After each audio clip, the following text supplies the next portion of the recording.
The sun hung low over the sprawling wheat fields of Nebraska, casting long shadows across the golden landscape.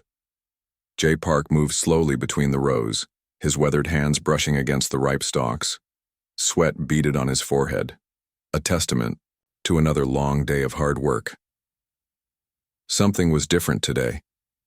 The air felt strange, charged with an unusual energy that made the hair on the back of his neck stand up. Jay paused, listening. The usual sounds of farm life, distant machinery, chirping birds, the soft rustle of wheat, seemed muted. A sudden flash of light caught his eye. Not like lightning, but something more precise, more controlled. It streaked across the sky, leaving a trail of silver blue against the amber evening. Jay watched, his hand unconsciously pushing his worn baseball cap back. The object, whatever it was, descended rapidly, too fast to be a normal aircraft. It moved with a strange precision, cutting through the wheat fields like a knife. Stalks bent and broke, creating a perfect circular path of destruction. When it finally stopped, Jay could see something metallic, half buried in the ground. Steam rose from its surface, mixing with the dust and wheat chaff. For a moment he thought about calling the local sheriff. But curiosity pulled him forward. As he approached, the metallic object began to change. Its surface shifted, almost like breathing, becoming less rigid.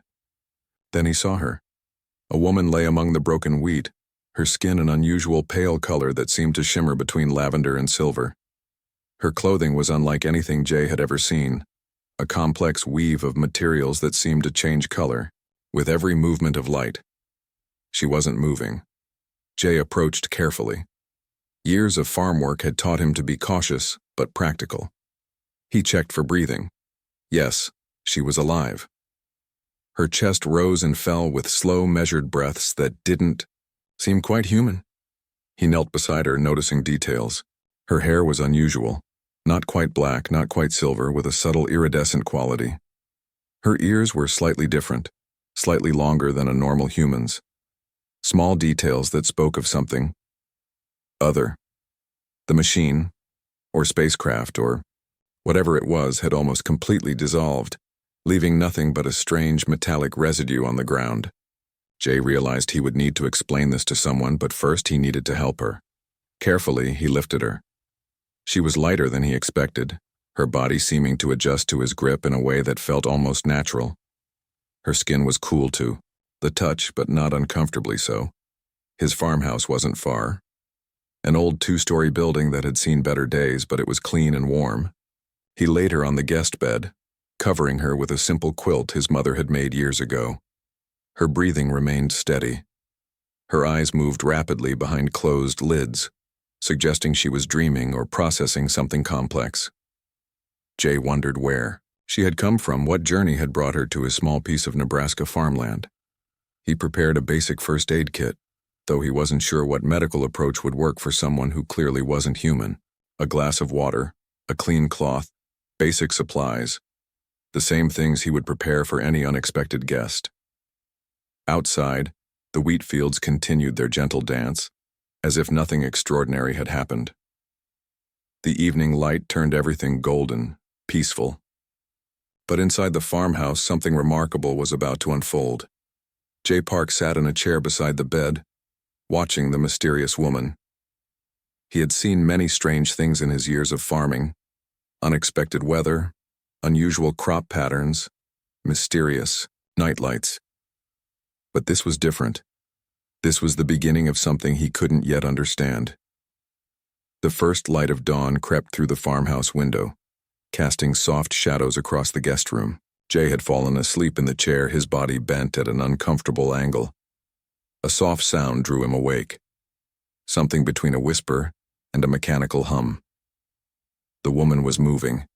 Her eyes opened slowly, revealing irises that seemed to shift between silver and deep blue. They were unlike any eyes Jay had ever seen, intelligent, searching, slightly metallic in their reflection. She looked around the room, not with fear, but with a clinical precision that suggested she was mapping and analyzing every detail. Her hand moved, A small device on her wrist flickered, producing a faint electronic buzz. Jay watched as strange symbols appeared and disappeared, like a language dancing just beyond understanding. The device seemed to be struggling, its circuits damaged. "System malfunction," she muttered. The words came out in perfect English, but with a strange rhythm that suggested they were translated in real time. Jay cleared his throat. "You're safe," he said simply. "Do you understand me?" She turned her head. Her neck moved with an unusual grace, almost like liquid metal. "Coordinates unknown," she spoke, more to herself than to Jay. "Navigation system critically damaged." Approached slowly, holding out a glass of water. She stared at the glass, then at his hand, analyzing every detail. Her fingers, slightly longer than human fingers, with an extra joint, reached out carefully. "I am Hana," she said. The name sounded both familiar and alien. Jay introduced himself, watching her process each word. She wasn't just listening. She was studying the language, breaking down its structure, understanding its nuances. Her eyes would occasionally flicker, like a computer screen processing information. "You found me," Hana stated. It wasn't a question. "In the wheat field, your agricultural cultivation zone." He nodded, surprised by her precise description of a simple cornfield. Her wrist device continued to flicker. Sometimes it produced sounds, beeps, electronic whispers, fragments of what might have been another language. Jay noticed she would occasionally touch it, as if trying to repair something. "My mission," she began, then stopped. Her expression changed, something between confusion and calculation. "My mission parameters are no longer valid." Jay brought her some toast. Simple farm food, bread, butter, a little salt. She examined the food with the same clinical precision she had used to examine the room. Her fingers broke a piece of toast, studying its texture, its composition. "Carbohydrate-based nutrition," she murmured. "Interesting molecular structure." He couldn't help but smile. She was analyzing toast like a scientist would examine a complex experiment. "Where are you from?" Jay asked. Hana's eyes focused on him. For a moment he felt like he was being scanned, analyzed, understood at a level beyond normal human perception. "Distance," she said finally. "Far beyond your current technological comprehension."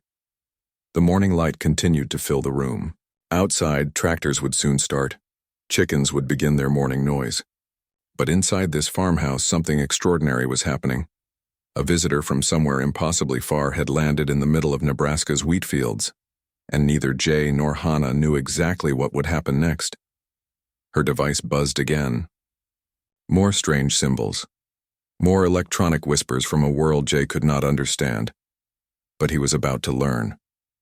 The days passed slowly, each one revealing more about the mysterious woman who had landed in Jay's wheat field. Hana moved with a precise, calculated grace that made her seem both alien and fascinating. Jay watched her learn. Everything was a lesson to her. How to milk the cows, how to check fence lines, how to repair a broken tractor engine. Her fingers, long and nimble, would trace machine parts with an almost reverent touch. Where humans saw simple tools, she saw complex systems waiting to be understood. One morning, as Jay worked on an old John Deere tractor, Hana watched intently.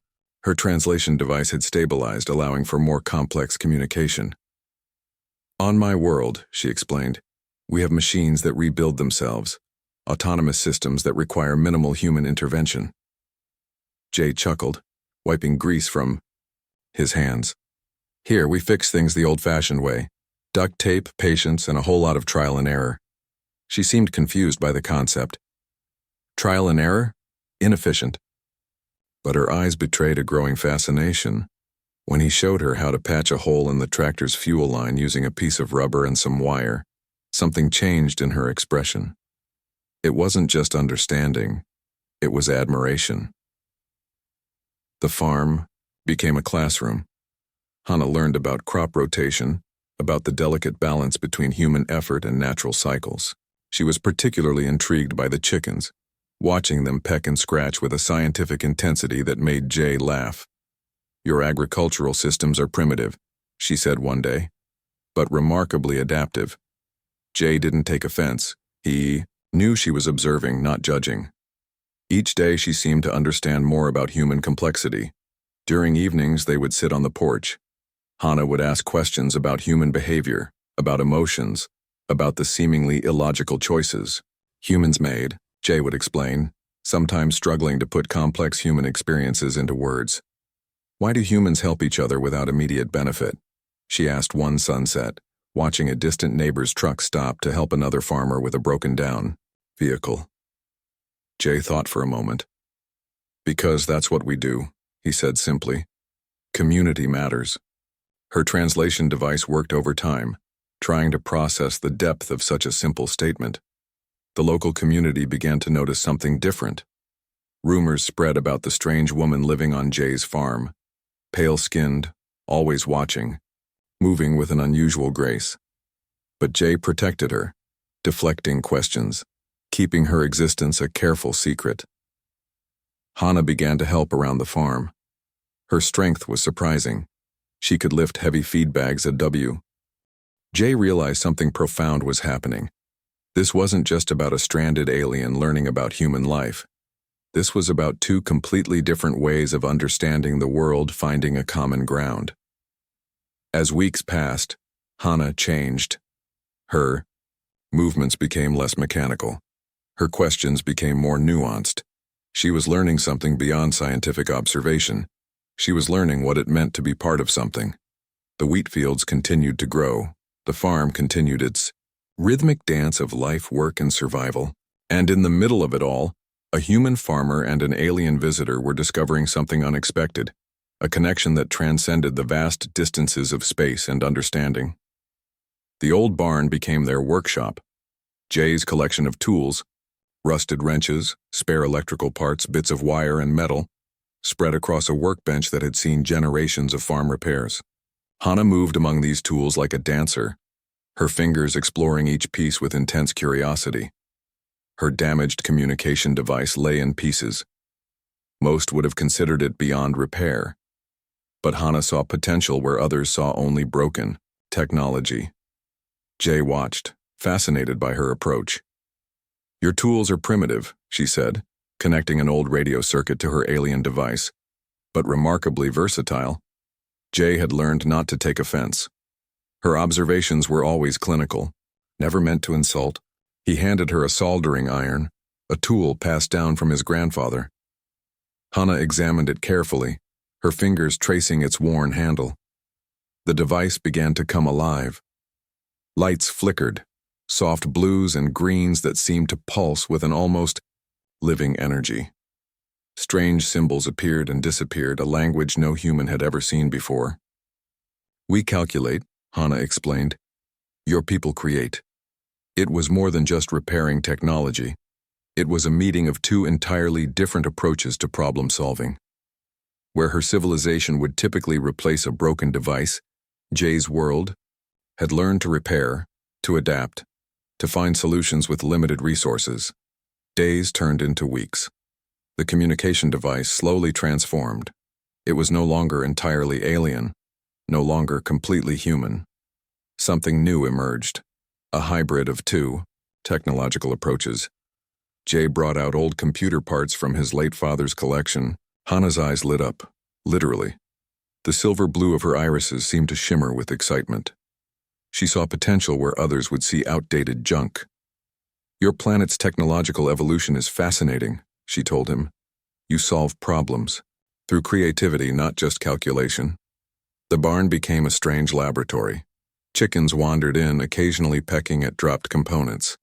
The farm continued its rhythm, crops growing, animals moving, life continuing, while something extraordinary happened in this small space. One evening, the device suddenly came to full life. A holographic map erupted from its surface. Star, systems, complex mathematical equations, routes of travel that human eyes could barely comprehend. Hannah's hands moved quickly, translating, analyzing. "My people would never believe this," she whispered. A repair made with farm tools and human imagination. Jay understood something fundamental was happening. This wasn't just about fixing a communication device. This was about bridging two entirely different ways of thinking about technology, about problem solving, about survival. The local wildlife seemed to sense something different. Deer would pause near the barn, watching. Birds would perch unusually close, as if they too recognized that something special was happening. Hana's device could now do more than communicate. It could analyze, predict, translate, but more importantly, it carried the mark of human creativity, something her advanced civilization had forgotten. "We lost something," she explained one night. "The ability to improvise, to see potential in the unexpected." Jay simply smiled. He understood something profound was happening. Not just a technological breakthrough, but a cultural exchange that went far beyond simple communication. The wheat fields outside continued to grow. The farm's daily rhythm remained unchanged. But inside the barn, two beings from completely different worlds were creating something entirely new. As night fell, the device continued to pulse. Soft lights, strange symbols, a perfect blend of alien technology and human creativity. Something remarkable was taking shape. The black SUVs arrived early, one morning cutting through the wheat fields like sharp blades.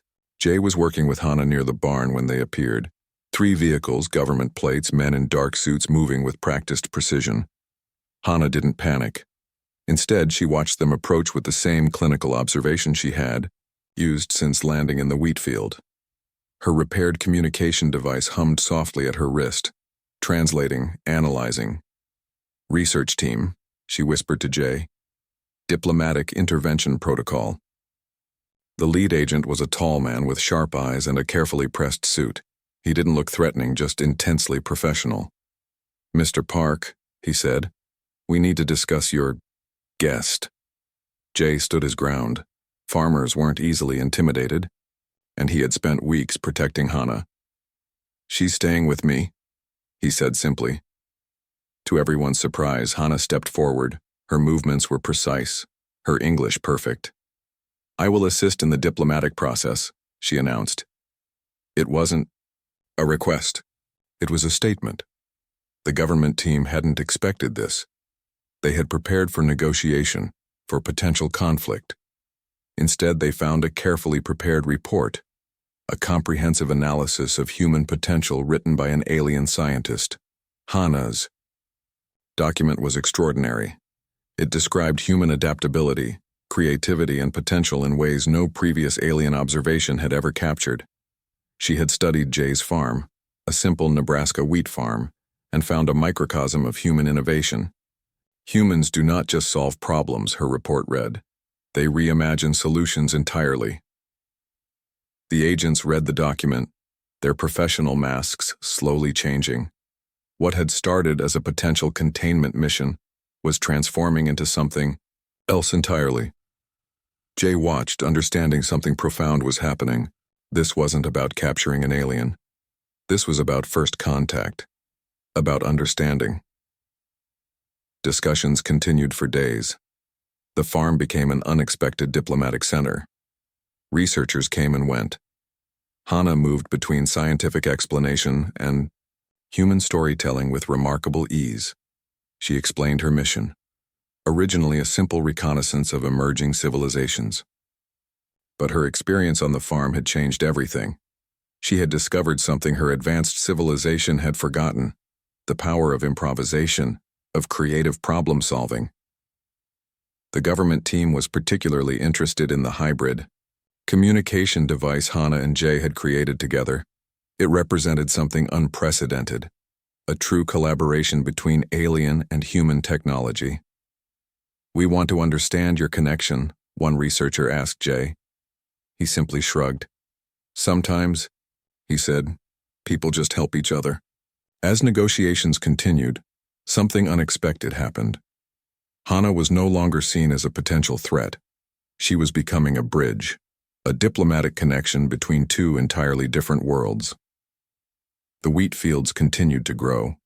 Chickens still, wandered. The farm's rhythm remained unchanged, but everything had changed.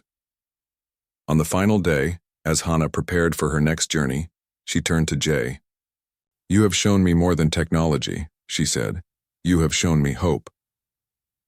The government team prepared her spacecraft, a sleek machine that seemed to blend alien technology with the practical improvements they had learned from Jay's farm.